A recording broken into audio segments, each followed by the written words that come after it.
اعوذ باللہ من الشیطان الرجیم، بسم اللہ الرحمن الرحیم۔ محترم جہلوی صاحب کے 5 اقوال باطلہ، اب ان کو میں بیان کروں گا، اور چھٹا قول ایک سوال ہے کہ وہ کس کا قول ہے، اور جہلوی صاحب سے اس میں فتویٰ لیں۔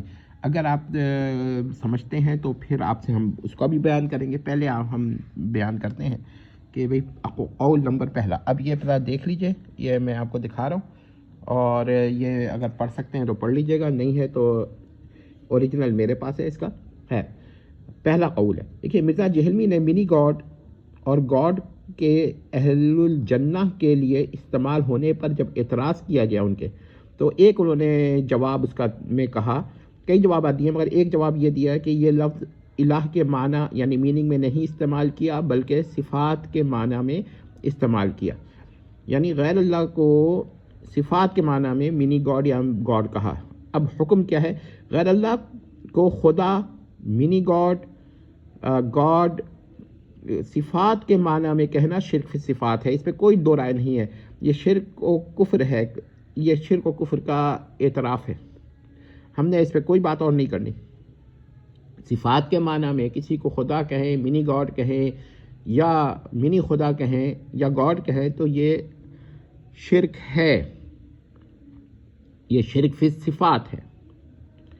دوسرا قول ان کا یہ ہے کہ اور یہ میں زبان لڑکھڑا جاتی ہے ایسا پڑھتے ہوئے، لیکن بہرحال پڑھتا ہوں میں، توحید یعنی یونٹی کی تعریف یعنی ڈیفینیشن کرتے ہوئے مرزا جہلمی نے کہا، اب توحید کی تعریف بیان کر رہے ہیں، میں صرف اتنا جملہ کہوں گا جس پر میں جو کہہ سکتا ہوں کہ انسان اپنا یورین یعنی بول جو ہے وہ بھی نہیں روک سکتا۔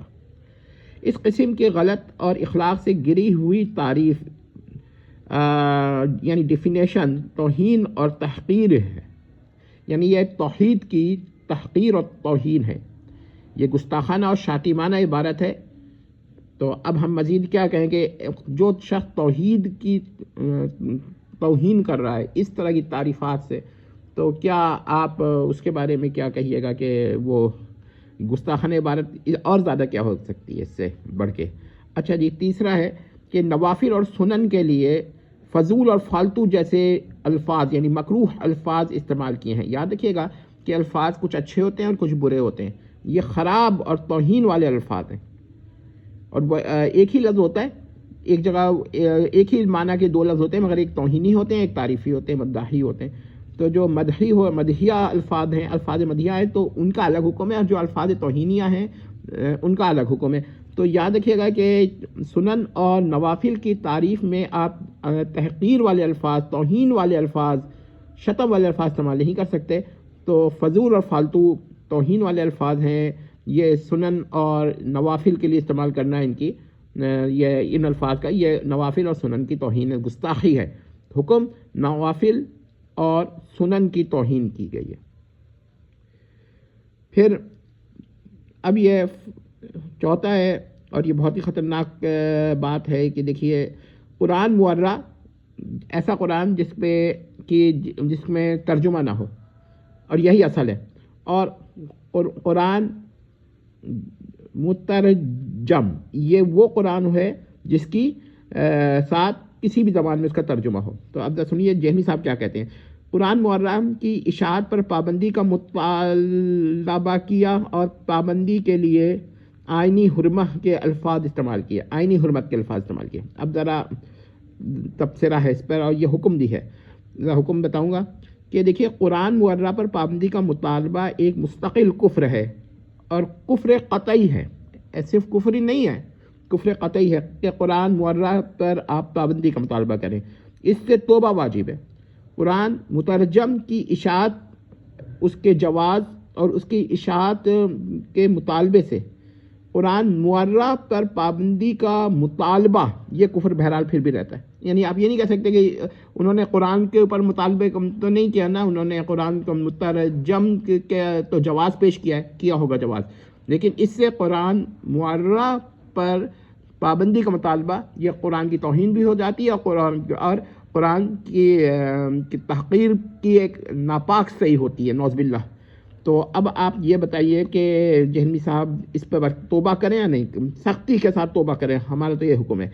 اپنے کو مسلمان کہنے والا شاعب جہلمی پہلا شخص ہے جو قرآن معرہ پر پابندی کا مطالبہ کر رہا ہے، خواہ وہ اپنے مطالبے کی کوئی بھی ریزن یا وجہ بیان کرے، یہ مطالبہ کفر ہے۔ اب ذرا یاد رکھیے گا، یہ توہین بھی ہے، کفر بھی ہے۔ اور توہین تو اس لیے کہ اس کے لیے حرمت کا لفظ، آئینی حرمت کا لفظ استعمال کیا، اور کفر یہ کہ پابندی کا مطالبہ کیا۔ تو کسی بھی طرح قرآن کی اشاعت پر، جو قرآن معرہ ہے، اس کی اشاعت پر پابندی کا مطالبہ سراسر کفر ہے، اور جو مسلمان تھا اس نے یہ مطالبہ کیا تو مسلمان نہیں رہا۔ کوئی مسلمان ایسا مطالبہ نہیں کر سکتا، اور جو ایسا مطالبہ کر سکتا ہے یا کرتا ہے وہ مسلمان نہیں رہ ہوتا۔ ذرا سمجھ لیجیے بات کو، یہ ہم نے بیان کیا۔ تو جہلمی صاحب کو چاہیے کہ اس سے توبہ کریں، اس مطالبے سے توبہ کریں۔ اب یہاں پر جو جہلمی کے ماننے والے ہیں نا، وہ یہ کہیں گے بھائی قرآن مترجم کا تو انہوں نے کہا ہے نا، اس کا تو پابندی کا مطالبہ نہیں کیا، اس میں تو قرآن کا ٹیکسٹ بھی آ گیا۔ میں کہہ رہا ہوں قرآن معرہ کی پر پابندی کا مطالبہ مستقل کفر ہے۔ وہ قرآن مترجم کی اشاعت کے مطالبے سے یا اشاعت سے وہ کفر جو ہے وہ نہیں ختم ہوتا، اس کا ارتفاع نہیں ہوتا۔ تو یہ نہ نوٹ کر لیجیے گا، لہذا جہلمی صاحب سے کو چاہیے کہ توبہ کریں اس سے۔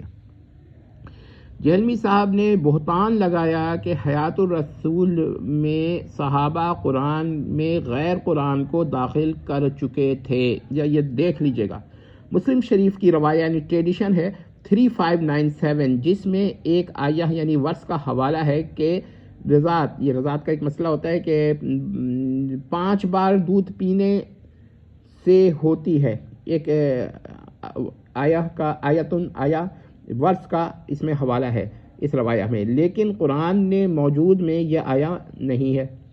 اب دیکھیے، جہلمی صاحب نے اس آیت کو منسوخ التلاوہ ہونے کا انکار کر دیا۔ اہل سنت کا کیا موقف ہے کہ یہ آیہ منسوخ التلاوہ ہے، لیکن جہلمی صاحب نے انکار کر دیا۔ اب ان کے کچھ بھی ریزن ہو، اب دیکھیے انہوں نے کیا کیا۔ ان کے نزدیک یہ تفسیر تھی جو باری تعالیٰ نے نازل کی تھی، ٹھیک ہے، یہ ان کا نظریہ ہے، اور بعض صحابہ نے اس کو قرآن میں داخل کر لیا تھا۔ اب یہ تھا ان کا موقف۔ اب یہ سراسر کفریہ موقف ہے، کیونکہ متن القرآن یعنی ٹیکسٹ آف قرآن میں غیر قرآن کا داخل کرنا تحریف ہے، خواہ اس غیر قرآن کو باری تعالیٰ نے نازل کیا ہو یا نہ کیا ہو۔ دونوں صورتوں میں آپ قرآن میں غیر قرآن کو شامل نہیں کر سکتے، داخل نہیں کر سکتے۔ اگر آپ نے انکلوڈ کیا تو یہ بہت بڑی غلطی ہو جائے گی، قرآن میں تحریف ہے۔ جہلمی صاحب کا مطلب یہ ہے کہ باری تعالیٰ نے اس عبارہ یا جملہ کو بطور تفسیر نازل کیا تھا، اور صحابہ نے حیات الرسول میں اس کو تحریفاً متن القرآن میں داخل کر لیا، یعنی انکلوڈ کر لیا۔ یہ بہت خطرناک دعویٰ ہے۔ یہ جہلمی صاحب نے صحابہ پر تحریف القرآن کا بہتان، سیدہ عائشہ رضی اللہ تعالی عنہا پر تحریف القرآن کا بہتان، حیات الرسول میں قرآن میں غیر قرآن کے داخل ہونے کا بہتان، اور امام مسلم پر تحریف القرآن کے قائل ہونے کا بہتان ہے۔ یہ اتنا بڑی بات ہے جہلمی صاحب نے کی ہے۔ قرآن میں غیر قرآن داخل نہیں ہو سکتا، خواہ اس غیر قرآن کو بھی اللہ نے نازل کیا ہو۔ سمجھ لیجئے، اب ہم حکم بیان کر رہے ہیں۔ یہ تحریف القرآن کا عقیدہ ہے، اور اس کو مسلم مقدس کی روایہ 3597 کی جانب منسوب کرنے کی صحیح کی ہے جہلمی صاحب نے، جو غلام احمد پرویز جیسے لوگ بھی شاید نہ کر سکے۔ تو توبہ کرنی چاہیے۔ 5ویں گریہ گستاخانہ اور کفریہ عبارت ہے، اور اتنے لوگوں پہ توہین قرآن ہے کا الزام ہے۔ قرآن میں غیر قرآن کو داخل کرنا توہین قرآن میں بھی آتا ہے۔ بہرحال اب اس کے بعد میں ایک بات کرتا ہوں جو جہلمی صاحب کے لوگوں کو ابھی سمجھ میں نہیں آئے گی، اس لیے میں ان سے سوال کرتا ہوں جو جہلمی صاحب کو ابھی بھی ان عبارات کو میں نے پیش کیا، مگر ابھی بھی وہ کیا کہتے ہیں، کچھ نہ کچھ کہہ کے اس کا دفاع کرنا چاہتے ہیں۔ دیکھیے، ایک جگہ ایک شخص ہے کہ میں نام نہیں لیتا، فی الحال میں نام نہیں لے رہا، اس نے نعوذ باللہ استغفر اللہ یہ کہا کہ جس میں اتھر کو مدینہ سے منتقل کر کے نیو یارک یا پیرس میں لے جایا جائے تو مدینہ کا تقدس ختم ہو جائے گا۔ اب یہ بتائیے، یہ جملہ کہنے والا توہین جس میں اتھر کا مرتکب ہوا یا نہیں ہوا؟ جواب دیجئے اس کا. یہ بات کہنا توہین ہے یا نہیں آپ لوگ بتائیں. اگر توہین ہے تو کفر بھی ہے. کچھ توجیہات اس کی اخذ کی ہوئی بات نہیں ہے. یہ جس نے بھی کہا ہے اس کو تو آپ کافر کہیں. اس کو تو توہین رسول کا کرنے والا، توہین کرنے والا، رسول کی توہین کرنے والا، توہین رسول کا مرتکب تو کہیں. اب جب آپ نے یہ بات کہہ لی تو یہی بات آپ جہلمی صاحب سے بھی کہلوا دیجیے.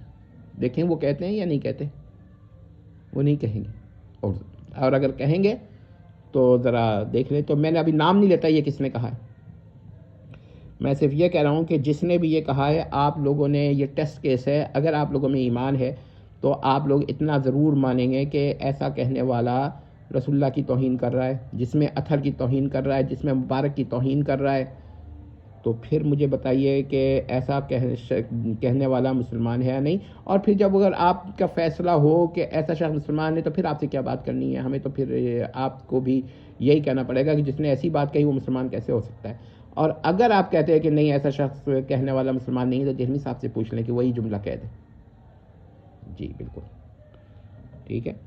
تو اور بغیر توجیہ کے، کیونکہ جس نے بھی یہ جملہ کہا ہے نا وہ کوئی توجیہ اور تعویل اس کی کوئی گنجائش نہیں ہے اس جملے میں. پوری بات بس یہی کہلوا لیجیے ان سے تو آپ کو پتہ چل جائے گا کہ یہ کس نے کہا. اس لیے میں نے یہ چیز یہاں لکھنی تھی لیکن میں نے نہیں لکھی زبانی بیان.